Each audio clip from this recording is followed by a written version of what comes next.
Se você não quisesse um negocinho de massa, você simplesmente faria o quê? Deixar eu rodar.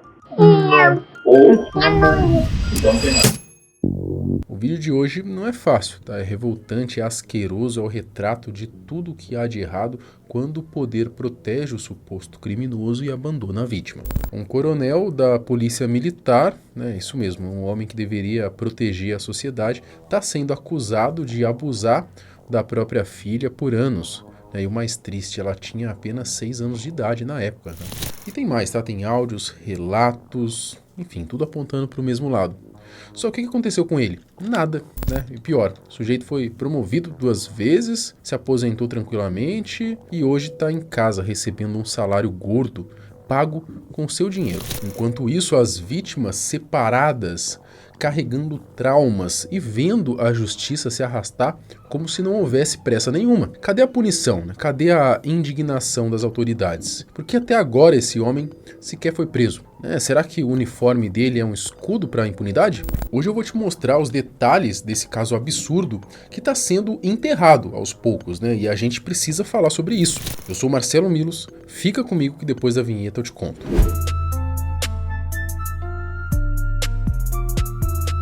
O coronel em questão se chama Luiz Henrique de Souza Iqueda.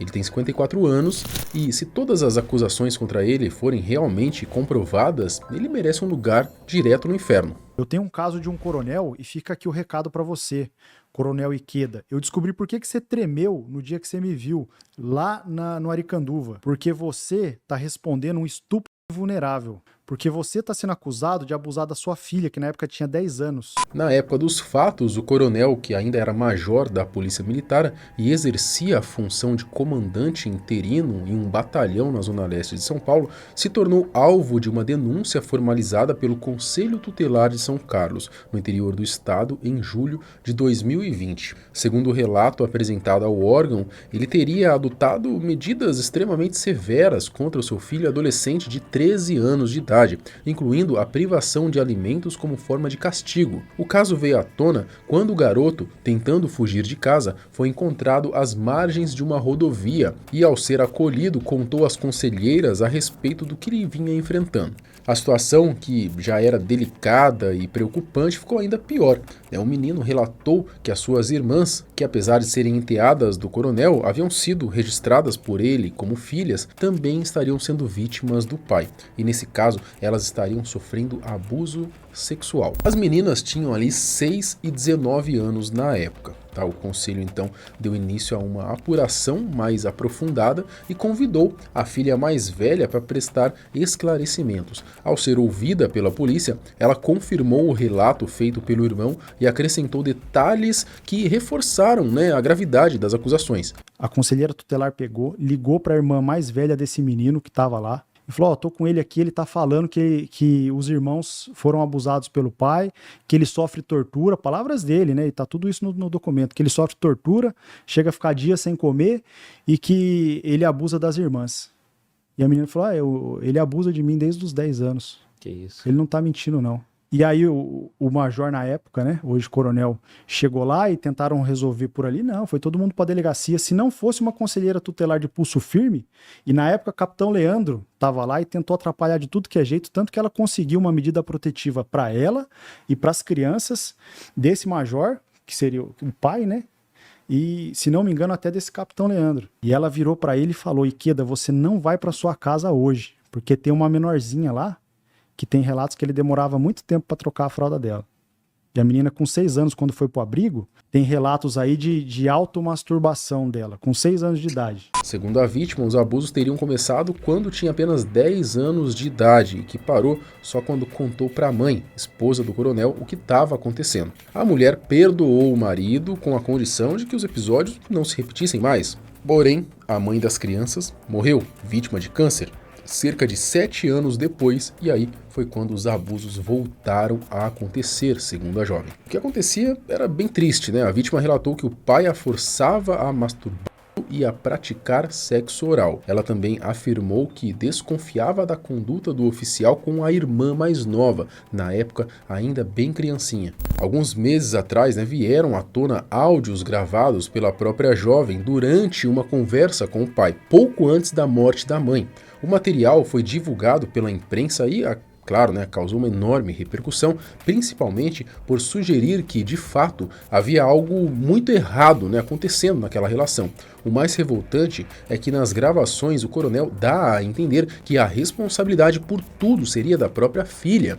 Em vez de negar ou demonstrar arrependimento, ele tenta justificar os atos, insinuando que a menina seria sonâmbula, como se isso explicasse ou minimizasse o que vinha acontecendo. Eu, sinceramente, nem sei como preparar vocês para escutar o que vem a seguir, É nojento, é revoltante, dá um aperto no estômago e uma raiva imensa só de ouvir, mas infelizmente é real. Para, senão eu vou gozar, lembra?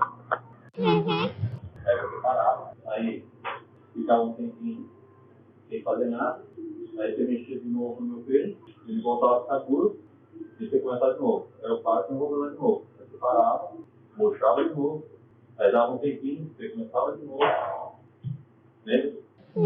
Se você não quisesse que o negócio continuasse, você simplesmente faria o quê? Deixa eu gozar. Ou então não tem mais. Segundo a filha, ela teve muita dificuldade para denunciar o próprio pai, principalmente por causa do cargo que ele ocupava. Contou que chegou a falar com uma tia, mas ela teria ficado com medo e não levou o caso adiante. Também tentou com uma professora que repassou a situação para a diretora, só que quando foi chamada para conversar, a menina acabou negando tudo por medo, Segundo o conselho tutelar, ela foi coagida em casa e ficou sem forças para insistir na denúncia. Eu tinha bebido muito. Você me aparece na lavanderia, não lembro o que aconteceu, e curioso de saber como é que eram as coisas. Como eu estava suscetível, eu acabei deixando. Deixei rolar, tá? Então, como eu já falei, eu não me eximo de culpa. Só que nessa história, a culpa ela não é só minha. Tudo bem, você tinha 11 anos de idade, ia fazer 11, tá? Então, a sua culpa não é tão grande, porque você estava curiosa de aprender. E a sua mãe fez questão de colocar na sua cabeça que a culpa e a responsabilidade era só minha. Tudo bem, deixei. Não vou discutir. Por que eu não discuti? Para você ter ideia da gravidade, até membros do próprio Conselho Tutelar acabaram tendo que acionar a justiça para pedir medida protetiva, temendo sofrer algum ataque, algum tipo de retaliação por parte do coronel. Depois da denúncia feita em 2020, os três irmãos chegaram a ser acolhidos juntos em um abrigo, mas com o tempo acabaram sendo separados. Hoje a filha mais velha vive na Europa e deve estar ali com seus 23 ou 24 anos. O irmão, que era adolescente na época, foi adotado por uma família que conheceu ainda no abrigo. Já a menina mais nova, que tinha apenas 6 anos quando tudo veio à tona, foi acolhida pelo pai biológico, que pediu a guarda ao tomar conhecimento do caso. E agora você fica imaginando aí como é que tá a cabeça do pai biológico, sabendo disso aí. Bom, mas o que mais revolta nessa história toda é a pergunta que insiste em ficar no ar, Por que até agora nada aconteceu com o senhor Ikeda? Segundo o soldado Madalhano, que acompanha o caso de perto e foi quem expôs tudo ali no Fala Glauber podcast, a resposta seria o velho corporativismo, E claro, o fato dele ocupar um posto alto dentro da hierarquia. Isso teria lhe dado tempo, influência e contatos para manter a história abafada por anos. Prova disso é que só agora, em 2024, depois que ele se aposentou, e ainda subindo de major para coronel, a denúncia começou a andar, Enfim, absolutamente lamentável. Vendo que era o filho do comandante, tentou abafar. A hora que chegou a conselheira tutelar, e essa aí tem que tirar o chapéu. Inclusive ela falou, o dia que quiser fazer live, não sei o que, eu falo tudo, eu conto o que aconteceu. Tentaram prender ela, mandaram ela embora, falaram que ia fazer o BO da Polícia Militar e encerrar por ali mesmo. Malemar, um BO da Polícia Militar serve para um acidente de trânsito sem vítima. Para um negócio desse, é DP, é delegacia. E os caras tentou passar pano de tudo quanto é jeito. Só que chega num dado momento, que é o que você falou, lá naquela cidade não tinha ninguém para fazer isso, não tinha ninguém para acontecer, não tinha ninguém para fazer. O pessoal acha que eles estão cobertos de uma certa forma, que eles podem fazer de qualquer forma. E quando você torna uma coisa dessa pública e traz a comoção social, aí a coisa muda. E aí começa-se a tomar providência. E agora o pessoal sabe que o caso está exposto e vai começar a andar. Mas antes de chegar aqui e tornar isso público, a gente fez contato ali, a gente fez contato aqui, eu consegui um advogado para abraçar o negócio. Cara, no 0800, falei, irmão, abraça lá, você é o melhor advogado que eu conheço, corre atrás, você consegue ajudar nessa? Conseguiu ajudar, foi atrás da menina que tá fora do Brasil já, fez a procuração, mandou para ela, e corre aqui, e representa o capitão ali, e cobra a polícia militar de tomar providência de quem tava no dia, porque também não tomou providência dos caras que tentou abafar. Então tudo isso está sendo feito ali. Acontece que se você não chega num certo nível, que o cara tem uma influência, que se você não torna a coisa pública, ela vai avançar até ali.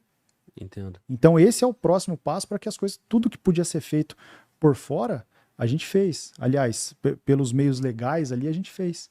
Então agora a gente precisa de um algo a mais, que é a comoção pública.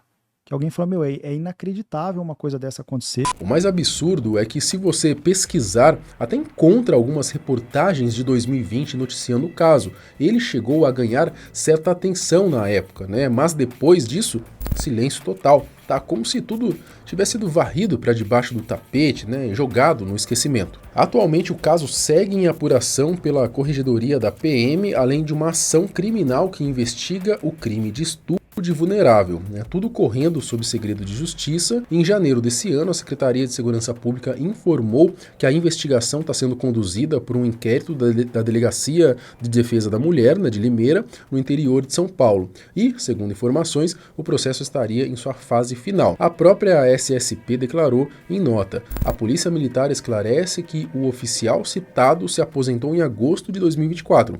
Atualmente ele responde a um processo administrativo, podendo ser excluído da instituição. Cá entre nós, né? Isso é o mínimo. Ele precisa não só ser expulso da corporação, mas também pagar na justiça, né? Perder o posto e cumprir pena como qualquer outro cidadão. Já a defesa do coronel alega que o caso virou palco de mediatização e politização. Segundo os advogados, algumas pessoas ligadas à investigação, como o próprio soldado Madalhano, estariam se aproveitando do escândalo para ganhar visibilidade e construir uma suposta carreira política.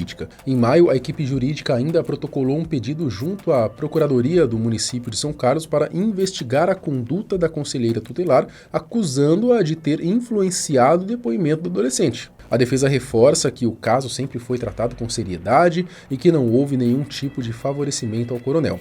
Abre aspas, os fatos estão em fase de coleta de provas, ouvindo as testemunhas de defesa, e o processo segue seu trâmite normal. A Polícia Militar não está passando a mão na cabeça de ninguém. Bom, então acho que resta agora, né, a gente aguardar. A sensação é de que tudo já está bem claro, né, e que só falta mesmo o desfecho. Um desfecho justo, né, como manda a lei. O que nos entristece é a lerdeza que a justiça age, né, ainda mais tratando de pessoas influentes para tomar alguma decisão. Esse caso já se arrasta há anos e o mais revoltante é que até agora nada foi resolvido, né, nenhuma condenação, nenhum desfecho. Pior, enquanto as vítimas seguem com marcas profundas aí do que viveram, o acusado ainda está por aí, tranquilo, aposentado, recebendo um salário gordo, né, altíssimo, pago com o nosso dinheiro. Né? É absurdo, é indignante e mostra como, em certos casos, o tempo parece trabalhar a favor de quem deveria estar respondendo por crimes gravíssimos.